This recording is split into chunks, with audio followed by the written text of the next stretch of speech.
Okay. It's okay. Take a deep breath.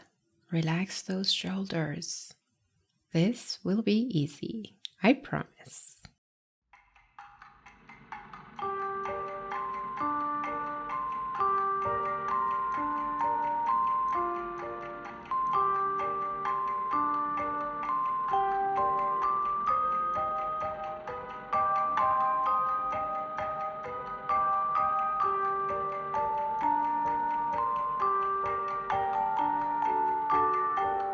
Hello everyone, this is Paria, an English teacher talking to you from Tokyo, and you are listening to English Airs, a podcast that will give you effortless accuracy in English. Let's jump right in and leave the extra information for later. So, in the first 2 episodes, I thought I would help you fix one of the most common problems once and for all. Should I use will or going to?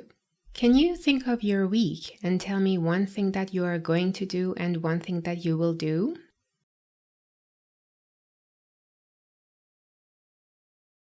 Was it easy to choose? If not, this episode is for you. Will and going to are both certain things, aren't they? And they both happen in the future, don't they? Well, yes and yes. But the real question is why they are certain. First, let's take a look at our schedule. What have you decided to do this week? What have you decided to do today? In my case, I'm going to have lunch with a couple of friends on Friday. We are going to meet in front of a Greek restaurant at noon. We decided all this yesterday. And today, I'm going to do some Japanese reading practice. Did you notice what form I was using? Was it will or going to? If you are still not sure, listen carefully to the questions I am going to ask you. The clue is there. Are you going to buy something today? Have you decided what you are going to eat for dinner? Are you going to start exercising on Monday? Are you going to become a movie star?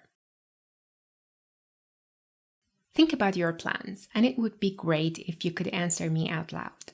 If not, just make the full sentence in your head. So, think. I will wait.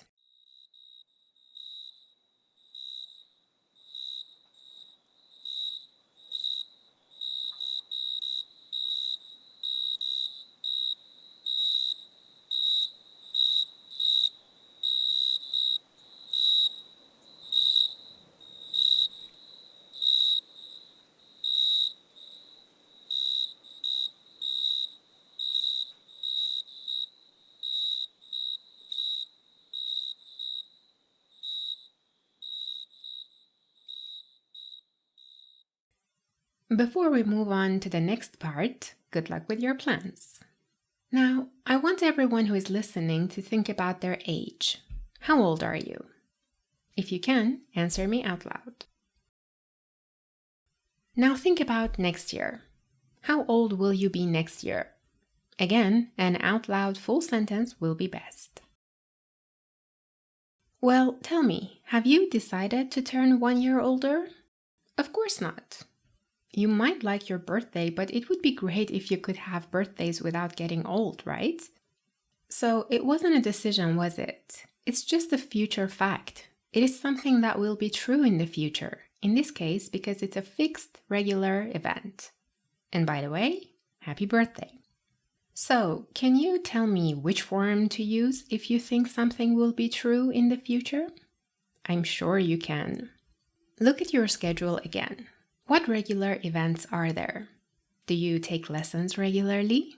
Who will you see in your lesson next week? Who will you see at work or school? Do you go to the gym regularly? Yes? Wow, good for you. Which day will you be at the gym? If this weekend is a typical one and you don't have any special plans, where will you be? Think of a few things and tell me. I'm listening.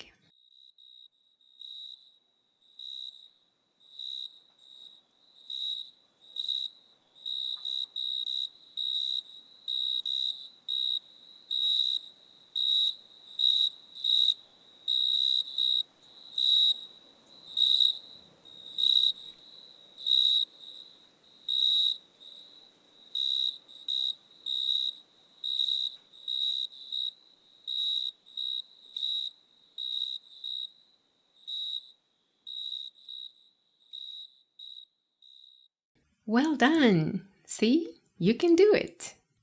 Now, let's go back to our question. Why is your future certain? Is it a fact because it happens regularly? Then it will happen. Or have you made a decision about it in the past? Then you are going to do it. The answer to this question will tell you which to use, and that is a fact. So now we know the difference. It's time to practice it. Now, don't panic. I'm not going to give you homework. There are ways to practice a language that take almost none of your time, and I'm going to share them with you. For this one, set a reminder on your phone with these questions. Who will I see today? How old will my friend be next year?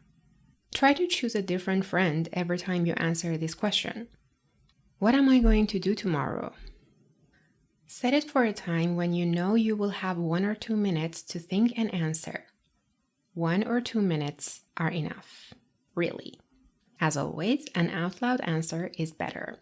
Here's an example. I'll see Alex at work tomorrow. I'm going to give him his birthday present. Set the reminder to repeat every day until next week when we talk more about this. If you visit my website English Airs, you can find a transcript of this episode, plus a photo of Iron Man that will help you remember all this better. In addition, you will see a cute dog deciding to eat healthy. Take a look. I've put the link to the post in the show notes. Also, if you follow my Instagram page, you will receive similar questions frequently. Answering them will be a great regular practice. To make the most of this episode, listen to it a few times until next week. If you can give new answers to the questions each time, it will be fantastic. Think of how much real English speaking you can do. Well, that was part 1 of will versus going to. It would be great if you can leave a comment and or ask questions. You can do that on my website, English Airs, or wherever you get your podcasts. I will be happy to answer questions, and if it is a big one, you can look forward to another whole new episode about it. Oh, and by the way, it would be really nice of you if you could introduce this podcast to your friends. I wish to help as many people as I can with your help. Karja, out.